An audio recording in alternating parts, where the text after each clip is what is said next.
controladora aérea desde hace muchos años, quien tuvo la muy importante destreza de manejar una situación límite con varios aviones sobrevolando el aeropuerto internacional José María Córdoba y hacerlo impecable. De ella no hay duda alguna frente a lo que ocurrió en esa fatídica noche del 28 de noviembre del 2016. Y es un gusto tenerla hoy, 26 de diciembre, aquí en Mañanas Blue. Doña Janet Molina, buenos días. Aló, buenos días, Ricardo. Gracias por estar con nosotros, Janet. Con gusto. Janet, ¿usted es periodista? Sí, correcto, comunicadora social y periodista. Comunicadora social. ¿Y por qué no ejerció el periodismo? ¿Por qué se dedicó a ser controladora aérea? No, eso es un cuento muy largo. Sí, estuve en el periodismo, trabajé en alguna de las empresas ahí en Bogotá, pero pues posterior me salió como la oportunidad de ser controladora. Entonces me metí en este rollo que ha sido muy emocionante y me gusta. Mi hermano fue el que me indujo pues para que me metiera en esto y me ha gustado mucho. ¿Siempre tuvo gusto por ese tipo de disciplinas, por ese tipo de trabajo como de ser controladora aérea? ¿Su hermano es controlador aéreo? Sí, correcto, él fue controlador aéreo. También él ya está recién pensionado. Y sí, él fue el que me llevó como por ese mundo que conociera. Y sí, me encanta, me gusta, esto es una pasión, definitivamente. Janet, ¿cuántos años lleva como controladora aérea? 22 años. 22 años, tiene mucha experiencia. Ajá. ¿Cuáles son las jornadas de un controlador aéreo? Son 6 horas diarias. 6 horas diarias, 6 horas de absoluta concentración. Sí, correcto, esto es un trabajo de muchísima responsabilidad y preparación, definitivamente. ¿Cómo se prepara uno para ser controlador aéreo? La Aeronáutica Civil nos tiene una escuela del Centro de Estudios Aeronáuticos y allí forman al personal de controladores. Posterior nos envían ya a aeródromos de, como se puede decir, de tercera categoría, donde uno inicia, pues empieza a tomar la experiencia. En mi caso pues inicié fue en Barranquilla, que era de primera categoría. Y ahí empecé. Posterior fui a Barranquilla, estuve en Cartagena y ahora acá en el Olaya y en Río Negro. Janet, para contarle a los oyentes que de pronto simplemente se suben a un avión, despega el avión y llegan a un aeropuerto, cuénteles qué hace un controlador aéreo. Nosotros somos los encargados de mantener separadas las aeronaves, darles instrucciones de ascenso, descenso, brindarles toda la seguridad posible en el aire, que puedan volar con total tranquilidad y lleguen a sus destinos con total confianza. ¿Con qué instrumentos? Ustedes miran el radar, ustedes tienen el radio, ¿cuántas variables manejan al tiempo? Sí, correcto, tenemos nuestra pantalla radar, a través de ella pues tenemos las aeronaves por unas etiquetas que uno ve en la pantalla. Y de esa manera, y pues obviamente los audífonos, tenemos nuestros radios, nuestros equipos de comunicaciones, y a través de eso pues le damos separación a las aeronaves y les mantenemos seguras tanto en aire como en la tierra. En una torre de control como la de José María Córdoba, ¿cuántos controladores hay por turno? En un turno de 6 horas, sí, son 5 controladores. 5 controladores. ¿Y cada uno se distribuye un número de vuelos o cómo manejan allí la distribución del trabajo? Sí, son 5 controladores aproximadamente en cada turno, y pues claro, cada uno tiene su función determinada, pues el que está únicamente en la torre control, el que maneja superficie, planificaciones, hay un supervisor, tenemos todo lo necesario para estar siempre seguros. Y el 28 de noviembre usted estaba encargada de las comunicaciones con los aviones que estaban llegando y despegando del José María Córdoba. Bueno, hay que aclarar que está la torre de control y la otra dependencia, la sala radar. Yo estaba en la sala radar y siempre estuve en comunicación con la aeronave, correcto. Usted tenía la pantalla radar, como usted nos está contando, de su trabajo tan importante, y está mirando cuáles son los aviones que se aproximan y cuáles son los que están pidiendo salida. Sí, correcto. Esa noche, ¿cuántos vuelos tenía usted en el momento en el que, o minutos antes de la tragedia del avión de la mía, cuántos aviones estaban despegando y aterrizando en el José María Córdoba? Pues aproximadamente unas 8 aeronaves estaban en mi frecuencia. Obviamente habían otras evolucionando tanto en la llegada como en la salida. Es decir, usted estaba controlando 8 aviones. Sí, aproximadamente. ¿Y qué ocurre durante esos minutos? Porque en principio todo pareciera, digamos que salirse de lo usual con el avión de Viva Colombia que pide regreso, ¿no es verdad? Sí, correcto. La aeronave estaba en ruta, la de Viva estaba en ruta Bogotá-San Andrés y solicita el regreso por fuga de combustible. ¿Qué pasa en ese caso? ¿Ese avión habla con quién? ¿A quién le comunica ese regreso por fuga de combustible? Bueno, la aeronave aparentemente con fuga de combustible le notifica a Bogotá inicialmente y esa información es transmitida aquí a Río Negro. Yo como titular pues recibo la información y pues igual estoy en ese momento súper atenta a ver en qué condiciones viene la aeronave y para atenderla, darle todo el servicio necesario. Esa aeronave aterriza sin inconveniente, ¿no es verdad? Correcto. Pero digamos que trastoca un poco lo que son los itinerarios de los otros vuelos. Sí, porque era necesario, luego que se le pregunta a la tripulación que si en verdad tenía fuga de combustible, me dice sí, correcto, que era una alarma que ellos tenían, que la tenían controlada aparentemente, y pues yo le doy la prioridad, y la aeronave pues aterriza normal, pero dentro de los protocolos de seguridad que nosotros tenemos, es importante efectuar una revisión de pista, y eso fue lo que de pronto pues es cuando se originan esperas sobre el borde de Río Negro. Claro. Janet, en el momento en que aterriza esa aeronave de Viva Colombia, hasta ese instante no había todavía ningún reporte del aparato del avión de la mía. No, nada, no teníamos nada. Sí, Janet, ¿cuánto tiempo antes del accidente el avión de la mía reporta una falla? A ver, la aeronave de la tripulación de la mía, ellos efectúan el llamado y yo tenía la aeronave de Viva ya prácticamente en final. Y ellos nada, les doy instrucciones para el descenso, normal, no me notifican nada. Sí, pero en ese momento, cuando aterriza el avión de Viva Colombia, perdóneme Janet, hay unos protocolos, como usted nos dice, para limpiar o revisar la pista con el fin de corroborar que no hay aceite sobre la misma. Y si no hay la fuga de combustible de pronto que la aeronave había reportado, eso es primordial para la seguridad del resto de aeronaves que iban a aterrizar. Y eso hace que también se retrasen todos los vuelos, es decir, los que estaban a punto de aterrizar pues tienen que comenzar a dar vueltas sobre Río Negro. Sí, correcto. Y es lo que pasa en ese momento. Cuando comienza usted a tener contacto con el avión de la mía, ¿qué le dice el piloto, Miki Quiroga? No, el primer llamado normal notifica que está en descenso a 240, pues igual lo empiezo a descender y a planificar con el resto de tránsito que tengo. Igual la aeronave no me notifica nada. Janet, en ese momento usted, incluso unos segundos antes, quizá usted me corregirá, usted distribuye los vuelos. ¿De qué depende la altura a la que va cada uno de ellos? Es decir, ¿cómo se toma esa decisión de que el de la mía estaba a 21.000 pies, el otro a 14.000 pies, el otro a 10.000 pies? Pues en el orden de llegada, tenía yo otras 3 aeronaves por debajo de él. Y ahí es donde se inician, tengo que mantenerlos separados y los mantengo verticalmente, que es lo más seguro para ellos estando en el espacio aéreo. Sí, y en ese momento, ¿cuáles son las variables que usted tiene en cuenta para evitar que todos esos aviones que están sobrevolando la misma zona pues tengan algún tipo de contacto?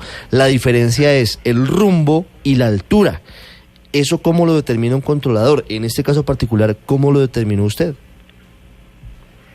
para mantener a esas aeronaves sobre el mar. Claro, es decir, para evitar que eventualmente pasen muy cerca o que tengan algún tipo de incidente, ¿cómo hace un controlador aéreo para generar seguridad, como es la función principal en una circunstancia? Pues esos son los normales? procedimientos que están establecidos y nosotros tenemos que darle separación. En el aire las aeronaves deben estar separadas 1000 pies y lateralmente tienen determinada separación. Sin embargo, la decisión que yo tomo es mantenerlos vertical, que es 1000 pies entre una y otra. Entonces, en la medida que van llegando, pues igual las voy manteniendo vertical. Y segundo, la idea era mantenerlas entre más alta, mucho mejor, ya que por el ahorro de combustible es mucho mejor tenerlas altas. Entonces, esa es mi decisión. Janet, ¿en qué momento usted tiene conocimiento formal, porque además pues el capitán Quiroga no lo había expresado? ¿En qué momento entiende usted que el avión La Mía, que se estaba aproximando, tenía una emergencia? No, inicialmente la tripulación de La Mía notifica como una prioridad.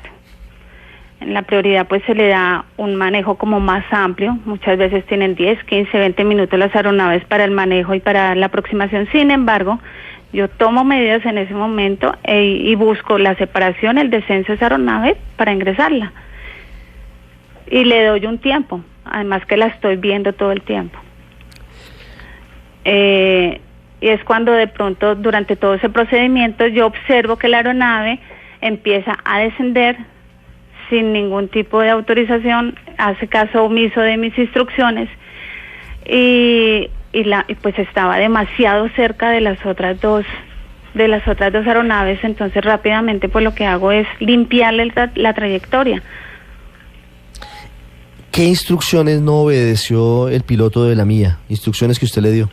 Por lo menos cuando le decía que mantuviera el presente rumbo, él no lo hizo, sino de una vez inició fue el regreso a la aproximación y pues ahí estaba demasiado cerca las dos aeronaves de Avianca. ¿Qué tan cerca estuvo de esas aeronaves, Janet?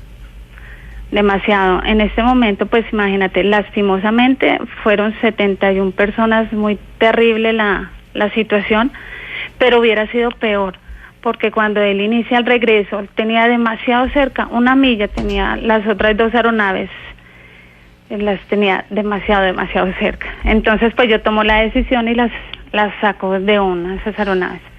¿Cuáles son las aeronaves que estuvieron a punto de chocar con el avión de La Mía? Las dos aeronaves de Avianca.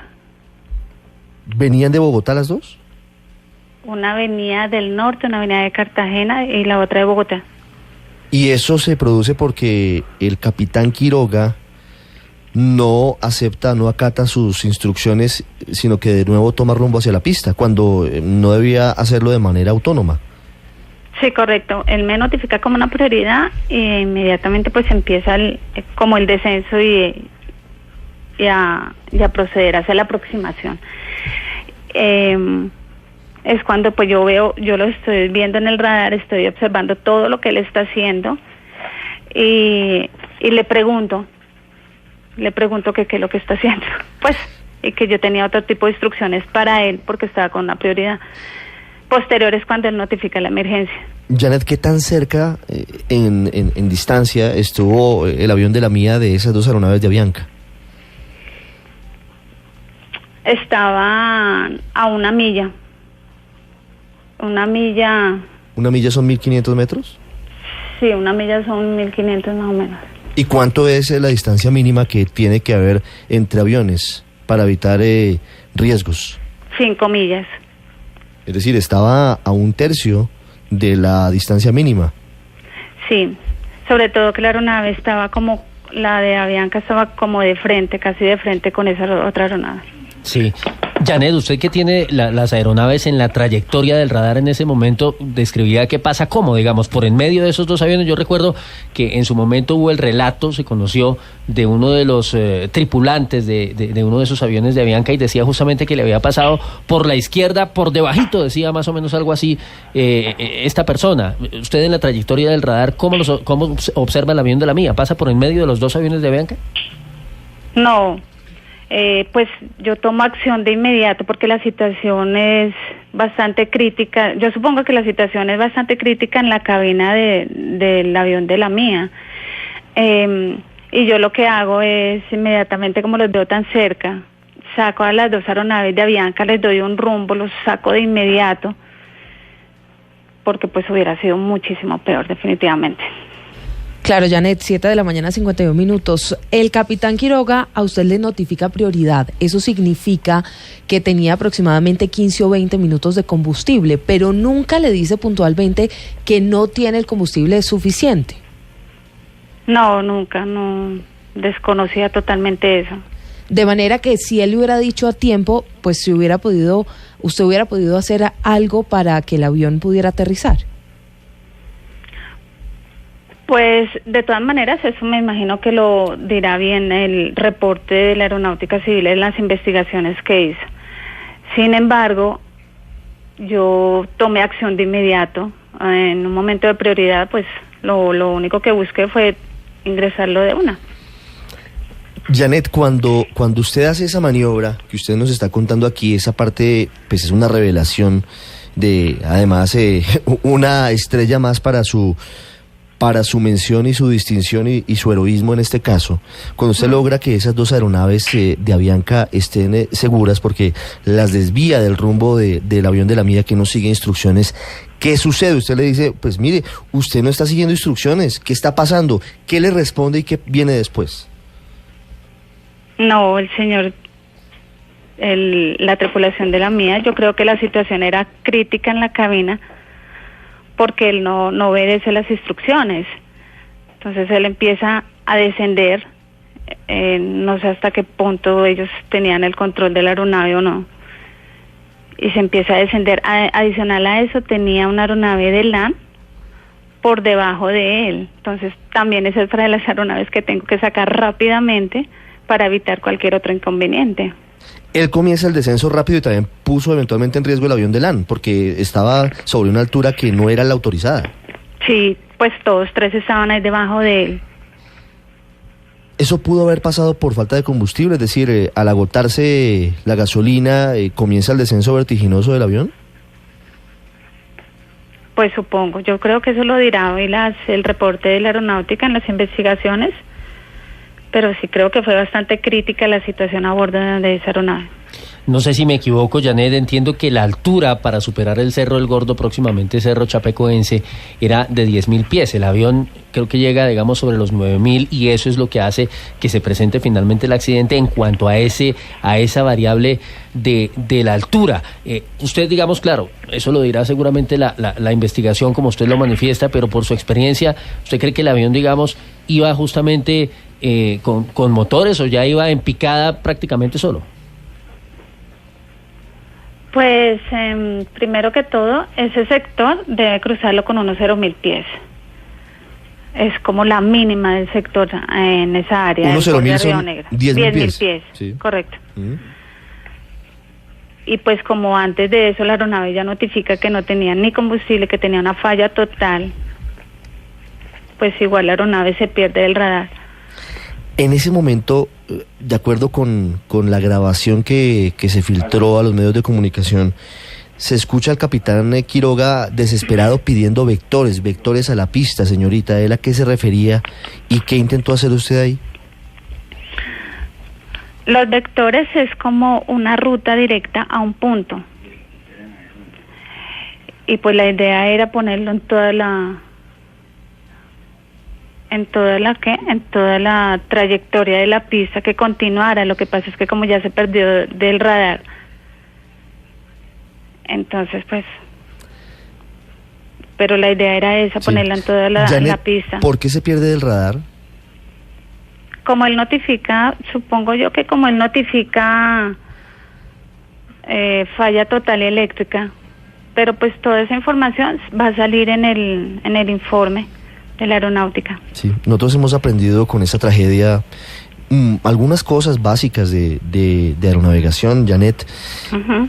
En ese caso, no sé si me equivoqué, ¿no debería tener un transponder, algo que de alguna forma, de manera subsidiaria, le entregara información a usted para poderlo guiar? pues eso sería como lo ideal.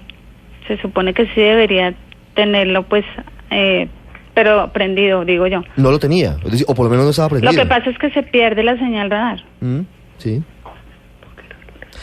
El transponder se apaga. Sí, por supuesto, también depende de la misma fuente de energía. Correcto, entonces claro. Toda la parte eléctrica de la aeronave se la apaga y de la parte de navegación. La pierde la aeronave. Sí. Usted nos dice que para pasar el Cerro El Gordo se necesitaban mínimo de 10.000 pies y pasó sobre 9.000 y por eso termina fracturado en dos el avión de la mía sobre la parte alta del Cerro El Gordo. Si hubiese eventualmente superado ese escollo, ¿hubiese eventualmente llegado a la pista? No sabría decirte, porque de todas maneras recordemos que el área de Medellín es bastante montañosa. Sí, hay muchas colinas. Situación bastante crítica a bordo de la aeronave. Entonces, yo estuve tratando de guiar lo máximo que pude, pero no sé ya qué pasaría a bordo. Janet, cuando se pierde el contacto, cuando usted empieza a llamar por radio a la tripulación de este avión y nadie responde, usted tiene una dualidad, por supuesto. Una es la parte profesional que maneja de manera impecable y que tiene que seguir andando porque tiene en el aire básicamente 7 o 8 aviones que tienen que aterrizar. Pero la otra es la parte humana. ¿Cómo maneja usted una situación de máxima tensión, de dolor como ser humano porque sabe que posiblemente el avión chocó? ¿Cómo fueron esos momentos? Pues, así como dice la palabra de nosotros controladores, tenemos también que tener un autocontrol total. Nosotros estamos formados y preparados para eso y actuar con todos los protocolos de emergencia. Pues nada, tener ahí autocontrol definitivamente, estar serena y darle mucha seguridad siempre al resto de tripulaciones, porque de todas maneras todas estaban bajo mi responsabilidad y yo no podía en ningún momento pues llegar a quebrarme, pues, sino darle la información como era. Janet, ¿qué pasó en los días posteriores a la tragedia? Usted tomó una licencia, le dan unos días de descanso, ¿ya retomó actividades? No, pues esos días fueron bastante difíciles, pero gracias a todos los procedimientos y protocolos que tiene la aeronáutica, tuve total apoyo, tuve el soporte psicológico que se requería, el apoyo de mis compañeros, el apoyo del ministro de Transporte, el del director Bocanegra, que estuvo súper atento a toda mi situación. Pues de esa manera pues logré como salir adelante y sobreponerme a todo esto. Eso sí, quiero resaltar, de todas maneras resaltar que mi actuación siempre fue como muy responsable, tranquila y pues gracias a la formación que me ha dado también la Aeronáutica Civil. Pues eso queda en evidencia y desde el primer momento quedó claro con el audio que se filtró y que mostraba su serenidad, pero a la vez su diligencia para manejar la emergencia. Eso sí, no cabe ninguna duda, Janet. ¿Volvió ya a la torre? No, estimo ingresar en enero, los primeros días de enero. Muy pronto. Regresará usted al José María Córdoba. Correcto. Janet, la última pregunta se la quieren formular desde Medellín, desde la zona en la que ocurrió la tragedia. Ok. Alejandro. Janet, muy buenos días. Pues quería preguntarle, porque usted envió una carta a sus compañeros pues agradeciendo todo el apoyo, pero también denunciando intimidaciones y amenazas en su contra. Quería saber en qué va la situación y si continuaron esas intimidaciones. No, al momento, al parecer no. En ese momento acudí a todos los entes de seguridad, eso está en la Fiscalía.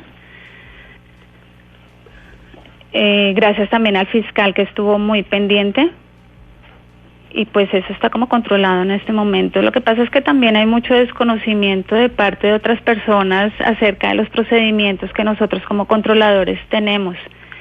Desconocen totalmente este medio, entonces empiezan como a surgir pues comentarios y críticas al respecto, y lo afectan a uno, claro, en la tranquilidad definitivamente personal, ¿cierto?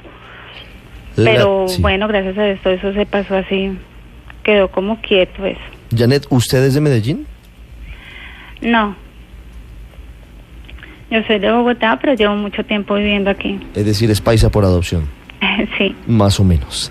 más o menos correcto. Las 8 de la mañana y 2 minutos, una heroína, ya no tan anónima, por cuenta de una situación dolorosa, pero que nos ha contado hoy pues situaciones realmente mucho más graves que pudieron haber ocurrido por cuenta de esta tragedia del avión de la Mía, que traía al Chapecoense el 28 de noviembre pasado, y que pudo haber sido peor, pudo haber causado otra tragedia con el descenso brusco y la emergencia de este avión, que pudo haber causado choques con otras aeronaves en vuelo.